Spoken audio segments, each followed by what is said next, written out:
Hello, everybody. Andy Jacob here with the DotCom Magazine Entrepreneur Spotlight Series. And I have a great show today. When we bring entrepreneurs on the show from all around the world, one thing that we talk about quite often is contracts. Contracts really makes the world go round, whether it's contract management or contract administration. The management of contracts with customers, vendors, partners, or employees is probably one of the single most important things you can learn about as a business person. So we've reached out to one of the leading experts in the field. His name is Mr. Kraig Conrad. He, of course, is the CEO of a company you've probably heard about, an association you probably know about, the National Contract Management Association. So we wanted to bring Kraig on the show because we have so many questions about contracts, what they do, and what the association is all about. So, Kraig, welcome to the DotCom Magazine Entrepreneur Spotlight Series today. Great, Andy. Thanks for having me. It's great to have you. This is great because we always talk about contracts. We talk about contract management and administration. Before we get started, let's pull the lens back to 30,000 feet. Tell us what the National Contract Management Association is all about, and then we're going to dive into it. Well, certainly. You mentioned a little bit about us being an association. We are a professional society. As a member-focused group, we are really focused on contract management and acquisition-related functions. And with that, we are at the center of a network that does a lot. As you said it early, really nothing happens until a contract is signed. Business doesn't happen until there's an agreement. So all of our community comes together to make sure that that function is happening smoothly. And we do that through standards. We do that through leadership training. We do that through conferences that help to build and facilitate lasting connections. And then we have certifications and other things that help people on their successful or have successful career journeys. So that is the base of what we do. We manage a profession, contract management, and we also network orchestrate. We bring people together to build connections and to continue to advance practice. Yeah, it's so interesting. Of course, there's so many people that have joined. I'm going to call it the NCMA, of course, for short. When we talk about it, the members of the NCMA, they're looked at leaders. They're really looked at people that have access to information and advanced techniques and, of course, connections to peers. And you really train them well as well, and you have a certification. What types of people join the NCMA? And then we want to get into, more of the other things you offer, events and networking and the certifications and everything else. Right, well, Andy, certainly our customers are also our members in many cases, but they are the buyers and sellers and those who support predominantly the U.S. government contracting space. We certainly do represent commercial or people that are doing transactions and contracts from commercial to commercial entities, but the bulk of them work in contract management offices or procurement offices or supply chain offices, either at federal agencies, industry organizations, like the Boeings of the world. And then they are also the folks that are providing products and services that meet the government need, like law firms, consultancies, colleges and universities. And more, we're seeing a lot more venture capital firms come into the fray. But pretty much that is our community. And they could be folks coming into the workforce for the first time, coming right out of college, all the way up to tops of house who manage departments of many thousands of people around the world. Yeah, it's so interesting, Kraig. Of course, we talk about contract management. And what people fail to realize quite often is that this is an aspirational profession. This is really something that professionals can get into this space and really have a new challenge every single day and really put together well-designed solutions with the management of the contracts. Let's talk about that, and let's talk about why joining the NCMA is such an important step for people that want to have this profession. Well, certainly, and you mentioned that contract and the importance of it.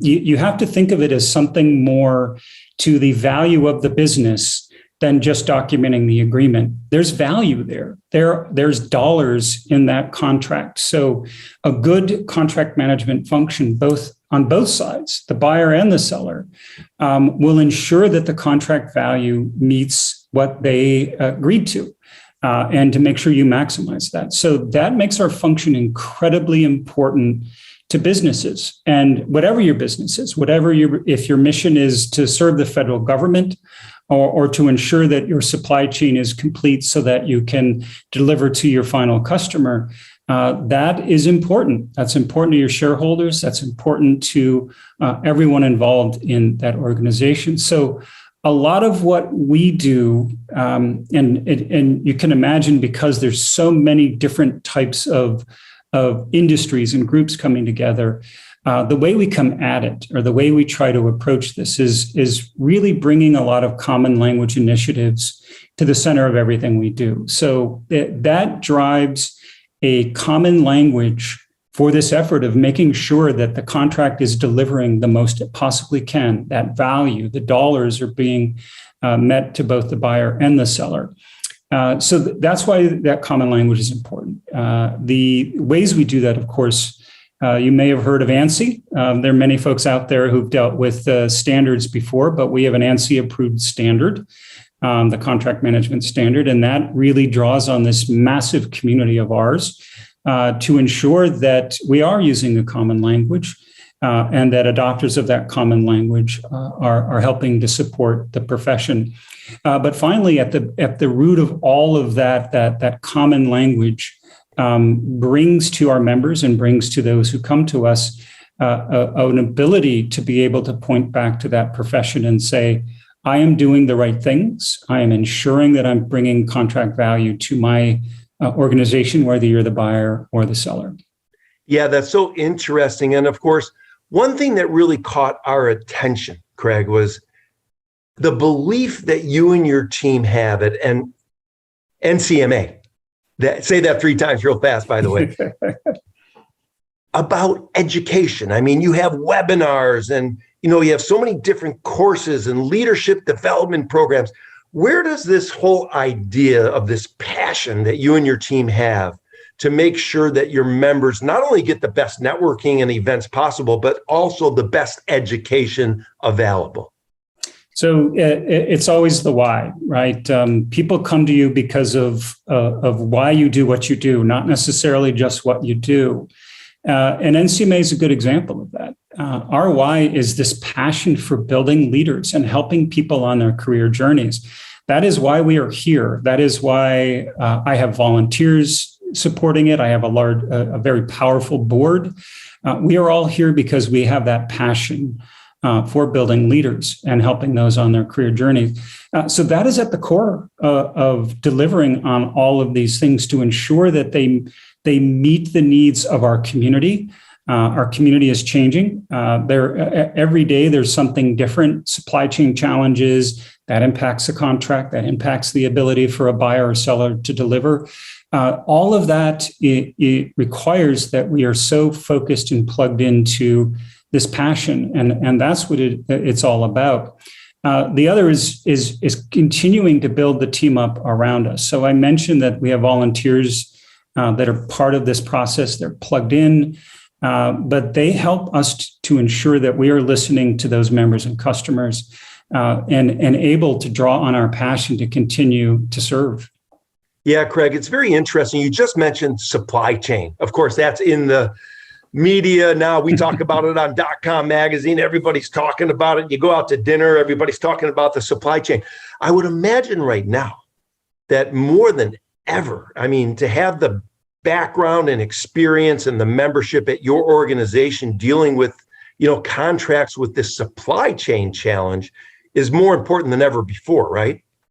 Indeed. And certainly when you look at the commercial space, you care very much about what the counterparty, again, why the agreement, how they are delivering. Before, you didn't care. For example, the federal government, they don't have privity to what their supply chain, meaning the folks that sell to them and the many groups that they need to draw on to be able to deliver that service. you didn't really care, right? It just happened. That isn't the world we have right now.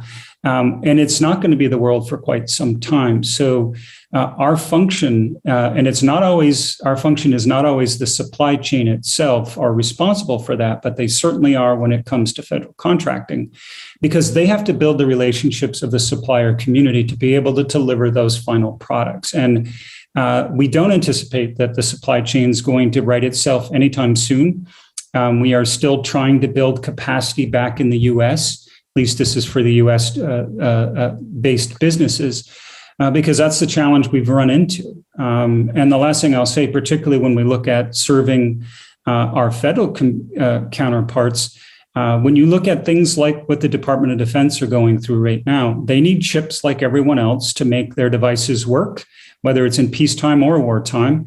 But when you look at our supply chain and how integrated it was into China and Russia, our near-peer competitors, and what we're running into with the Ukraine, it's very clear that both for commercial and for federal contracting organizations that the supply chain challenges aren't going away anytime soon. So we have to be out in front of it. We have to be finding ways for contract management to help support the business and getting what the tools, the services, the products they need to deliver. Yeah, it's so interesting. I'm so happy to have you on the show. Of course, anybody in contract management, from what I understand, I mean, they know about the contract management magazine that you put out. I mean, it's sort of the go-to publication for the space. And of course, you have a peer-reviewed scholarly publication as well called the Journal of Contract Management. I mean, you guys are really, your team is really, doing an outstanding job. So that makes me think about the team a little bit. Let's talk about your team. I mean, you're putting out so much great product. You're putting out so much great education. You're putting on incredible seminars, and you're putting on, podcasts and everything else to really help train your members. Let's talk about your team. When you hire somebody to come on your team, I mean, what's the most important thing you're looking for? Is it their background and experience, or passion to do the best thing for your clients, or maybe a combination thereof? Right now, particularly in this market, passion. I'm looking for passion. I really want someone who's going to be bought into why we do what we do.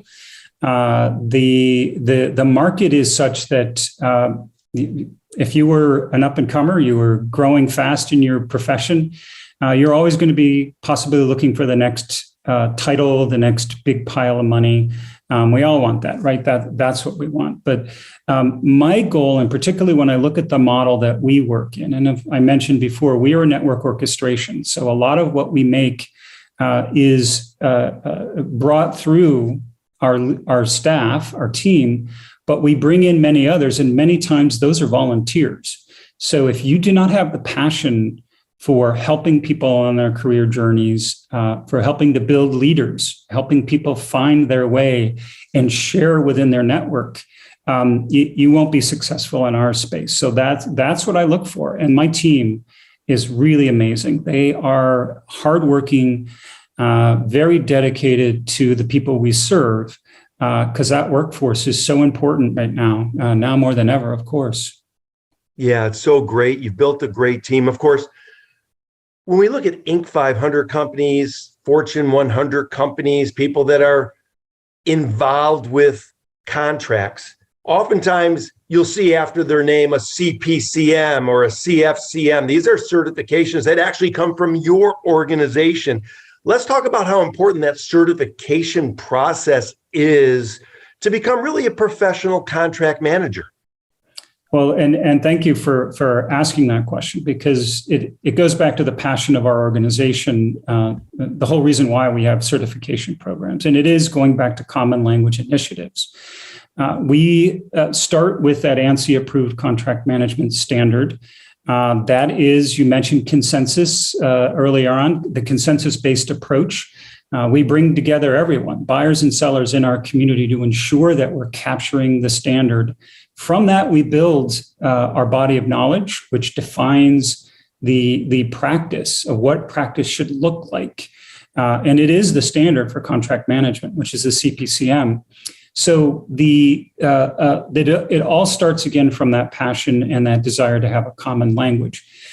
Throughout this whole process, we are ANSI accredited. So our certifications, the CPCM, the CFCM, and the CCMA, all those acronyms out there, but they are all ANSI accredited, which demonstrates that we are following best practices to ensure the health and wellness of these programs so that they represent you in your career journey as a contract manager. So to us, that is one of the most important things we can do for common language initiatives. One of the most important things we can do to help people be successful on their career journeys is ensuring that they have those letters, that designation, and the representation that they are part of a practice and very well prepared to do that practice. So that's at the core of all of it. Yeah, that's so interesting. Now, for the people that may not understand it completely, we're a company. We're a Fortune 100, Fortune 500 company, or even a small to mid-sized company. We're bringing on a contract management expert on our team. How many contract management experts do larger companies have under their umbrella? I mean, do they have a whole division of contract managers? How does it work? So it depends pretty much from the perspective of where you're operating. And again, I mentioned those that support government, or particularly U.S. federal contracting. They may look a little bit different. Some of the large organizations could have 1,000, 2,000 contract managers. As I mentioned, there's a lot of contract value there. They need to be well prepared to deliver on that. So some organizations could have a lot. We notice it for some commercial entities, they may not have as many. They may have them in more of a procurement function, or they may think it's really the legal function responsibility. We argue against that. We certainly know that legal is important, but if I'm running a business unit or I'm building a business, I want to make sure there's someone thinking about the business aspects of every agreement and that we're delivering to it. Legal, of course, is going to keep your nose clean. They're going to keep you out of trouble. Supply chain, they're going to make sure that you're getting what you need, but they may not necessarily be seeing the same things that the business are seeing. So for those organizations, more commercial type organizations, again, you can be in different places.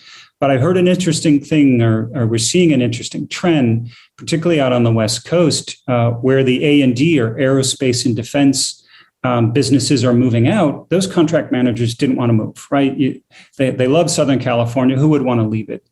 What we're hearing, though, is that those businesses, those commercial entities, are rethinking contract management. They're rethinking how they build it and establishing it as its own unit to be able to be attached and embedded with the business to deliver on that. And the reason why they're liking A&D folks is because they are very astute at this. They're dealing with major contracts. They're always out there to try to deliver value for their organization. They're now seeing the power of that in their businesses like eSport and many of the healthcare providers, because if they're not getting the value out of their contracts, they're not growing. They're not being able to invest in the growth of their business. Yeah, that makes all the sense in the world. And of course, contract management includes negotiating the terms and conditions in the contracts and ensuring compliance with the terms and conditions. Let's pull it back a little bit. Let's have a little fun, because everybody, who's watching the show, we're entrepreneurs. We're either small to mid-sized business people. Of course, we have, people that are running big companies as well. When we're negotiating and we're talking to other people, do you have some basic guidelines, some basic principles you could give maybe to the younger entrepreneurs watching the show, Kraig, about, what it takes to have a good negotiation? Are we looking for win-wins? Are we looking for common ground? Are we looking for areas that we can come together on and build on those things and then come to a full contract? Maybe you can give some suggestions to the younger entrepreneurs watching the show about how to negotiate a good contract. Well, the first way to start or to think about this is that in many industries, depending on where they are, they have very long memories. So how you manage those relationships are very important. And every negotiation is part of how you're building your relationship. So starting with a win-win, starting with finding common ground as the reason why you're coming to the negotiation table is important. Particularly if you're in an industry that requires, we talked about supply chain. If you're going to the table trying to say, I want all the money on my side of the table and not on theirs as the supplier infrastructure, you are harming the ability of your network to provide the product and service you need to add premium to deliver to your customers. So start with thinking about it as an opportunity to manage a relationship. Remember that in many industries, there are long memories. And come at it with a view of win-win. It will pay off in the long run. Well, it's such great advice. And, when we think about entrepreneurship, it's not just contracts. I mean, to remember that your clients and people you talk to have a long memory. I mean, that's so important. I mean, I've never heard it said like that, but I do like that because, of course, if you give them the superior service they expect and deserve, and you're able to negotiate in good faith, and everybody, like you said, comes at it from a win-win perspective, what happens? They're going to want to do business with you again because they know you're a fair-minded individual that is able to put together, something that works for both teams, for both sides, if you will. I don't like to use the word sides, but for the entire sort of ecosystem. Now, Kraig, this has been a great interview. I know you've only cut out a certain amount of time. I don't even know how you made 30 minutes for me today. Before I let you go, let's talk to the younger entrepreneurs because, again, maybe they're hitting a pothole.